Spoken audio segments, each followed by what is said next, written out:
Bienvenidos amigos al canal de Kongwu.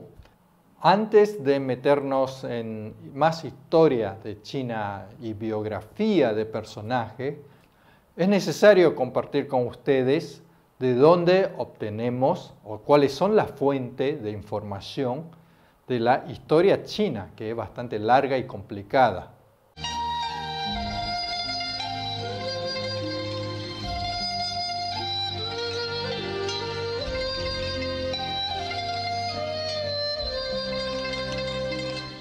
En el estudio de la historia de China contamos con tres fuentes. La primera fuente es Zhengshi, que sería la historia oficial. Esta historia es generalmente redactada por el gobierno. En la antigua China, los gobiernos, sean local, provincial o el gobierno central, lleva anotaciones de hechos históricos. Y estas anotaciones tienen un 70-80% de veracidad, lo consideramos bastante confiables. Por supuesto, es inevitable que cada gobierno anote un poco hacia su favor.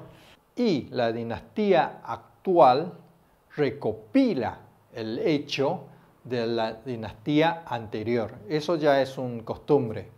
Este tipo de recopilación histórica tiene bastante veracidad, entre un 70-80%, porque es inevitable que distorsione un poco hablando a favor de uno mismo y de algo peor de la dinastía anterior. También hay recopilaciones hechas por historiadores serios y reconocidos que se los consideran dentro de la historia oficial. Por lo tanto, la historia oficial está compuesta por tres partes. La primera parte son las recopilaciones que hace la dinastía actual acerca de los hechos de la dinastía anterior. La segunda parte sale de las anotaciones de los hechos de cada gobierno, sea local, provincial o el gobierno central, sobre los hechos que suceden y sobre las decisiones y los actos que se toman en el gobierno. Y la tercera parte surge de los historiadores reconocidos de la época. La segunda fuente se llama Yeshi. Yeshi son las historias no oficiales. Vienen, por ejemplo, de relatos, de escritos, de libros, de historiadores no tan reconocidos. Pueden venir de transmisión de boca a boca, anotaciones, relatos de personas de la época y tiene una veracidad más o menos de 50-60%. Como sabemos que las historias oficiales a veces están distorsionadas por la política, por la persona o por el gobierno del momento, muchas veces hay que hacer una investigación encruzada con estas historias no oficiales para encontrar la verdad.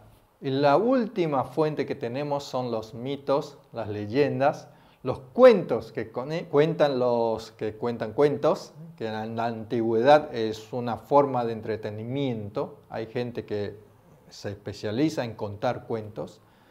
Son lo que uno escucha por ahí, la transmisión de boca a boca. Veracidad, no sé, entre un 1% a un 30%. Un buen ejemplo de esto es la historia de los tres reinos. Tenemos Sanguo Yanyi y Sanguo Zi. Sanguo Yanyi en realidad es una novela. Lo que conocemos generalmente de los tres reinos viene de esta novela porque fue popularizado a gran escala en la dinastía Ming. Luego está el Sanguo Zi. Sanguo Zi ya es más hecho histórico, pertenece a una historia oficial. Después, para la historia oficial de los tres reinos, hay varios libros que hablan sobre esta historia. No lo vamos a mencionar para no complicarnos. Resumiendo, la historia oficial es la que cuenta con mayor veracidad, aunque está un poco distorsionada en algunos detalles, pero a grandes rasgos están bien. La historia no oficial La mayoría están bien, pero hay que tener mucho cuidado para separar o para saber distinguir entre algo que es verídico o alguna exageración o desvío que fue causado por la transmisión de boca en boca o también por los intereses de las personas. Y los cuentos, leyendas, mitos, eso ya es otra cosa. Por ahí tiene algo rescatable, pero hay que tener mucho cuidado. Así que teniendo esto en claro, ya podemos entrar a hablar de historia. Estoy preparando una trilogía que voy a hablar sobre el templo, pero mejor dicho, el monasterio de Shaolin. Vamos a hablar primero la lógica, segundo la historia y tercero la actualidad de Shaolin. Nos vemos en el próximo video y que tengan buena práctica.